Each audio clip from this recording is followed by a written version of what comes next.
বাংলাদেশি ভাইয়েরা, দেশ এবং প্রবাস থেকে যারা আমার এই ভিডিওটা দেখছেন, প্রত্যেকেই আজকে মজিবুর শুভেচ্ছা এবং শোকাবহ আগস্টের সেই ইতিহাসের কথা স্মরণ করে সমবেদনা জানাচ্ছি সেই সকল পরিবারের প্রতি এবং যারা সেদিন মৃত্যুবরণ করেছেন তাদের আত্মার মাগফিরাত কামনা করছি। ভিউয়ার্স, আজকে যে কথাগুলি না বললেই নয়, প্রতিদিন আমার লাইভটা থাকবে বা আমার কন্টেন্টটা থাকবে। বিষয়টা হচ্ছে, আজকে যারা ধানমন্ডিতে বাধা প্রদান করতেছেন, বিশেষ করে আমি বিএনপির ভাইদেরকে বলবো, সেখানে আপনাদের কি কাজ, আপনারা কেন সেটা করতেছেন? আপনাদের কাউকে তো দোয়া করার জন্য নিষেধ করা হয় নাই বিগত 15 বছরে। আপনারা মিটিং মিছিল সব করছেন, কোথাও আপনাদেরকে বাধা প্রদান করা হয়নি। রাজনৈতিক কিছু কর্মসূচি ছিল। আজকের শোক দিবস, যারা তাকে ভালোবাসেন তারা শোক পালন করেন বা তার জন্য দোয়া করবেন, এটা কোনো অন্যায় না। কিন্তু আপনারা বাধা প্রদান করতেছেন, সেটা অন্যায়। একজন মৃত ব্যক্তির জন্য কেউ দোয়া করতে চাইলে, তার বাড়িতে গেলে, তার কবর জিয়ারত করলে, সেটা আপনারা ইসলাম বিরোধী কাজ করতেছেন। যে কেউ যদি তার কবরে স্থানে গিয়ে তার জন্য দোয়া করতে চায়, সেটাকে আপনারা রাষ্ট্রীয়ভাবে এবং ফেসি শক্তি প্রয়োগ করতেছেন। এটা কোনোভাবেই কাম্য নয়। জাতি আজ সেটা প্রত্যক্ষভাবে দেখতেছেন। তো আমি যে কথাটা বলবো সেটা হচ্ছে যে জিয়াউর রহমানের বাংলাদেশের জন্য যুদ্ধ করেছেন, সেটার কৃতিত্ব বিগত 16 বছরে আওয়ামী লীগ সরকার মুছে দেয় নাই। আমি নিজে সেটা পড়েছি এবং এখনও সেটা লিখে আছে। জিয়াউর রহমান ওনার একটা জেড ফোর্স ছিল, ওই ফোর্সের অধীনে অনেকেই যুদ্ধ করেছেন। এরকম 11টা সেক্টর ছিল। মেজর রফিকুল ইসলামও জেড ফোর্সে পরবর্তীতে জিয়াউর রহমানকে ওখান থেকে সরাই দিয়া পরবর্তী মেজর রফিককে সেখানে বর্তমান শাহরাস্তি হাজীগঞ্জ চাঁদপুর 5 আসনের বর্তমান এমপি মহোদয়, যিনি এখনও চাঁদপুর 5 আসনের প্রতিনিধিত্ব করেন, উনিও সেই জেড ফোর্সের যেই কমান্ডিং অফিসার ছিলেন, উনি জিয়াউর রহমানকে সরিয়ে ওনাকে পরবর্তীতে ওনাকে দায়িত্ব দেওয়া হয়েছিল। উনি তো নিজেকে শেখ মুজিবের সাথে মিলান না। এরপরে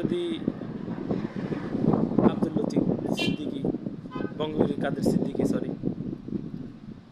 ওনার একটা ফোর্স ছিল, কাদেরিয়া ফোর্স বাহিনী ছিল, কাদেরিয়া বাহিনী। উনি তো শেখ মুজিবের সাথে নিজেকে মিলান না। জিয়াউর রহমান দেশের জন্য যুদ্ধ করেছেন, নিঃসন্দেহে সেটা আওয়ামী লীগ আমলেও ফুটে উঠেছিল, কারণ আওয়ামী লীগ আমলে সেটা পাঠ্য বইয়ে লিপিবদ্ধ ছিল। এভাবে 11টা সেক্টরের কথাই লিপিবদ্ধ ছিল। তো সেটা বাংলাদেশের মানুষ ওনার অবদানের কথা কখনো অস্বীকার করবেন না। জিয়াউর রহমান, উনি যতদিন বাংলাদেশের জন্য যে যুদ্ধ করেছেন, রণাঙ্গনে যুদ্ধ করেছেন, সেটা আমরা তার জন্য কৃতজ্ঞতা প্রকাশ করি এবং তাকে সম্মানের চোখেই দেখি। আজ আপনারা শোক দিবসে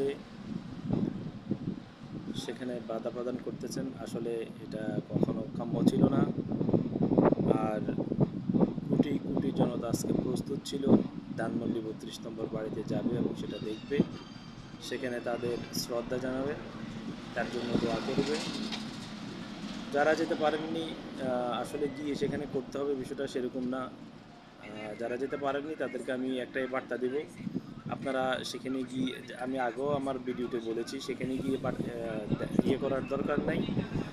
আপনারা আপনার স্ব অবস্থানে কালো বেশ ধারণ করুন এবং সেখানে আপনারা আপনাদের যারা মারা গেছে প্রত্যেকের ধর্ম অনুযায়ী ওনার জন্য দোয়া করবেন এবং সকল শহীদদের জন্য দোয়া করবেন যারা এই পর্যন্ত বাংলাদেশের মাতৃভূমিকে রক্ষা করার জন্য জীবন দিয়েছেন, জীবন উৎসর্গ করেছেন, তাদের প্রত্যেকের জন্য দোয়া করবেন।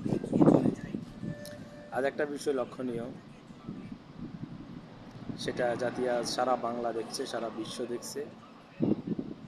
তো যে ফাঁদ পাতা হয়েছে আজকে কিন্তু সফল হয়ে গেল।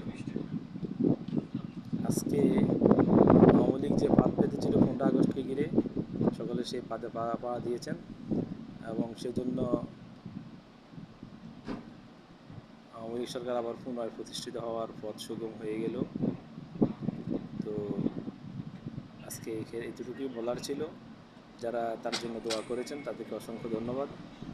যারা 15 আগস্ট পালন করেছেন এবং কালো বেশ ধারণ করেছেন প্রত্যেককে ধন্যবাদ। আমি ফেসবুকের পাতা খুলি, ইউটিউব খুলি, কেবল শোকাবহের হিড়িক পড়ে গেছেন। আমার অনেক বন্ধুবান্ধব পরিচিত বিএনপির সমর্থিত, তারা প্রত্যেকেই, অনেকেই শোকের জন্য তার জন্য শ্রদ্ধা জ্ঞাপন করছেন, তার জন্য দোয়া করেছেন। ধন্যবাদ তোমাদের ভাই। উনি একটা জিনিস কি, যে পাকিস্তানে কায়দা এবং জিন্নাকে যারা তাদের রাষ্ট্রের প্রতিষ্ঠাতা নতুবা বাঙালি জাতির জনক, পাকিস্তান জাতির জনক মেনেই সে দেশে রাজনীতি করতে হবে। কোনো রাজনৈতিক দল নিবন্ধিত করতে হলে তাকে ওনার প্রতি শ্রদ্ধা জ্ঞাপন করেই এবং ওনাকে সে পাকিস্তানের জাতির জনক মেনেই রাজনীতি করতে হবে। এখানে অনেক পাকিস্তানি ভাইদের সাথে আমার কথা হয় এবং আমি তাদের কিছু ইতিহাস পড়েছি।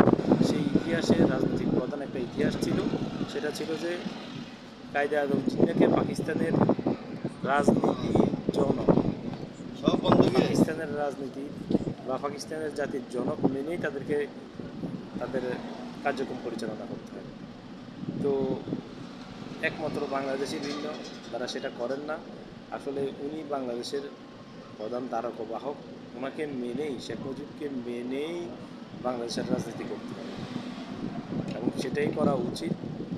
সে পাকিস্তান যেমন আইন করেছেন তেমনি বাংলাদেশও এটার আইনে আছেন এবং এর বাহিরে যারা মতবাদকে বিশ্বাস করেন না এবং এই মতবাদের উপর বাংলাদেশ প্রতিষ্ঠিত হয়েছিল, যুদ্ধ হয়েছিল, এটাকে যারা সমর্থন করে না তারা বাংলাদেশের রাজনীতি করার অধিকার রাখেন না।